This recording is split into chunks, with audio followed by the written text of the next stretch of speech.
Guerra Psicológica, Psicología de Guerra. La saturación de falsas noticias a las que someten a la ciudadanía terminan instalándose como verdades irrefutables. La guerra psicológica que plantea Carrillo es lo mismo que podríamos plantear hoy como la batalla cultural. Hacer el esfuerzo de no dejarse arrastrar fácilmente, digamos, por lo menos por las manipulaciones más obvias que los medios de comunicación nos ofrecen como trampas cotidianas. El neoliberalismo es un dispositivo de manipulación de la vida que opera sobre la mente y los cuerpos de las personas. Preparen, apunten, disparen. Información. Principio de la exageración y desfiguración. Convertir cualquier anécdota, rumor en amenaza grave. Bueno, excelente. Vayamos con una más, me parece. Sí, mira esta frase. A este país hay que sacarlo adelante trabajando. ¿Y funcionó?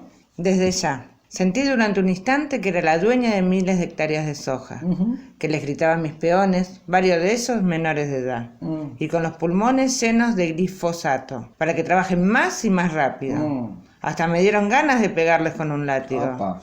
Gracias, doctor, es justo lo que buscaba. No, por favor, la verdad que me alegro mucho. Para eso estamos. Ahora tengo una duda. ¿Esto tiene alguna contraindicación? ¿Alguna clase de efecto colateral? Bueno, sí, por supuesto. Esto como todo medicamento tiene sus efectos, sí, claro. Mire, lo que se recomienda es llevar este tratamiento con cierta cautela, con paciencia, porque bueno, lo que puede producir es cierto grado de adicción en el paciente y bueno, el riesgo de que empiece a sufrir delirios, a alucinar, a sentirse que es un rico que le puede pisar la cabeza a cualquiera. ¿Cómo es eso? Bueno, el paciente al ir diciendo estas frases más veces de lo que se recomienda por día, llega a creer realmente que es un gran magnate millonario que puede hacer lo que se le dé la gana en cualquier momento y en cualquier lugar del mundo. Después de pasada esa euforia y ese entusiasmo, retorna a la realidad y se da un golpe tan fuerte y tan duro al que no está preparado y se empieza a dar cuenta que la verdad es que es un mortal más de este planeta y es un piojo resucitado como cualquiera de nosotros, que se odia a sí mismo, que odia a su clase social, que odia a las personas que tiene alrededor.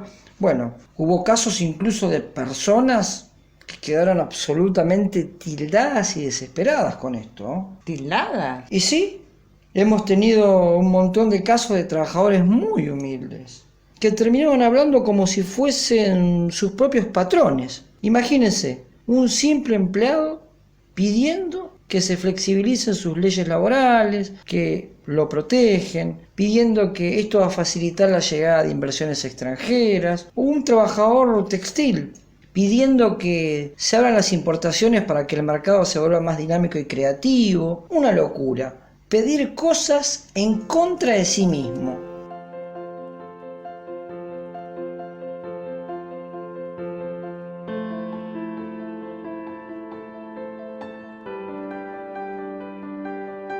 Nos están diciendo todo el tiempo lo que tenemos que hacer, qué tenemos que comprar, qué tenemos que consumir, a quién tenemos que votar. Nos hacen creer que somos autónomos y que pensamos por nosotros mismos. Esa es la idea básica del capitalismo. Esa autonomía es la que trabaja el sistema para que no nos demos cuenta que estamos siendo manipulados y además pensemos que este sistema es el único posible, el más justo, el que promueve la libertad. Una vez instaladas estas ideas, es muy difícil su desarticulación.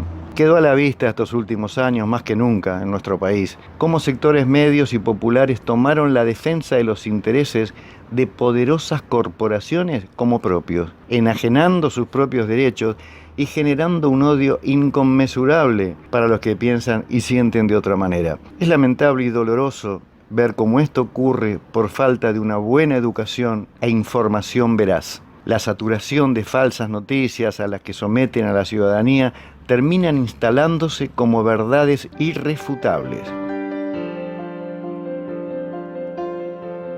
El neoliberalismo es, por un lado, producción de subjetividad y, por otro lado, producción de restos humanos.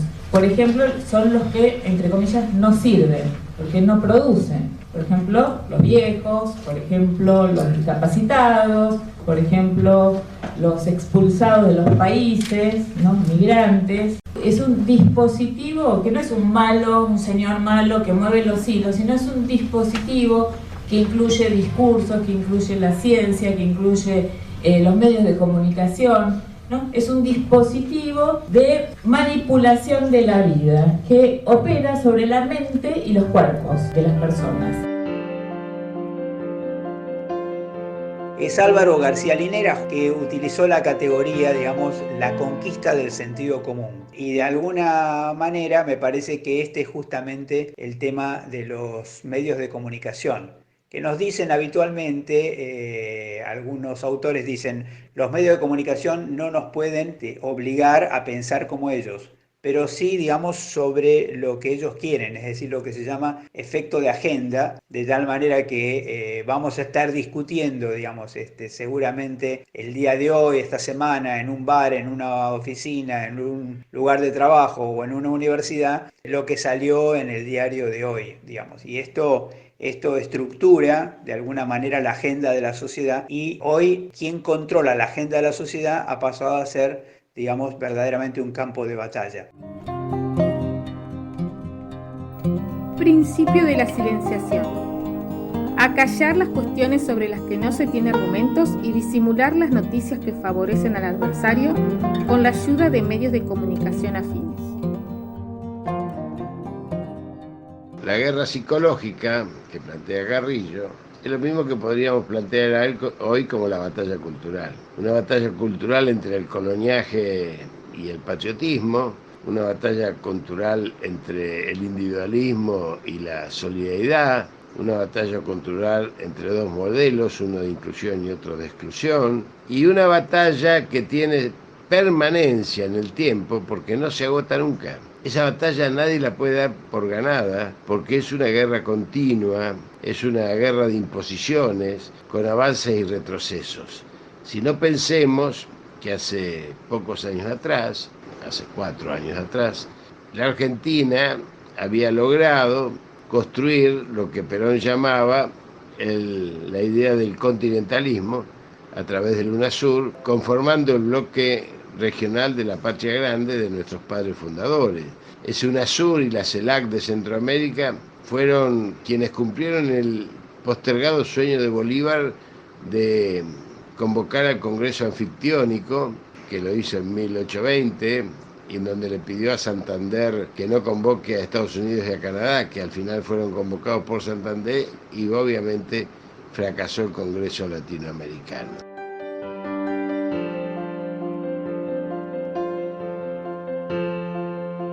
Era impensable hace 20 años atrás. Si en el 2001 cualquiera de nosotros hubiese dicho que en pocos años íbamos a tener un UNASUR, un festejo del bicentenario como el que tuvimos, un reverdecer de la identidad patriótica nuestra, regional, una derrota, digamos, del racismo militante de los sectores neoliberales, un protagonismo de los pueblos originarios, que son todo aquello que vino a destruir el proceso neoliberal desde el 2015 en adelante.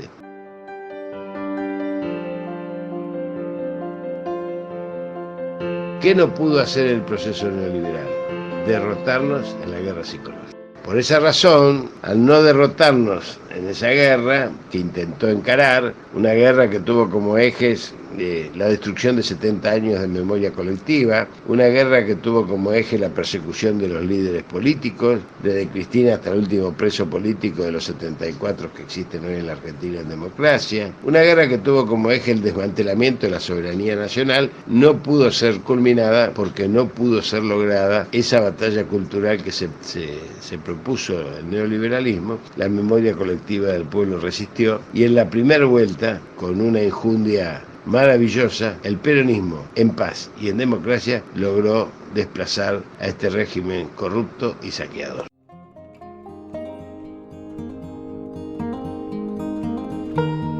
Principio de la transfusión.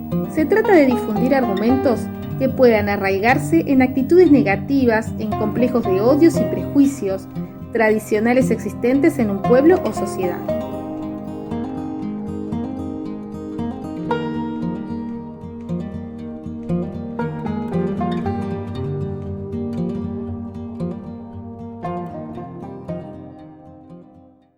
Me parece muy sano que estén sanos de la azotea. Así que les mando un abrazo fuerte.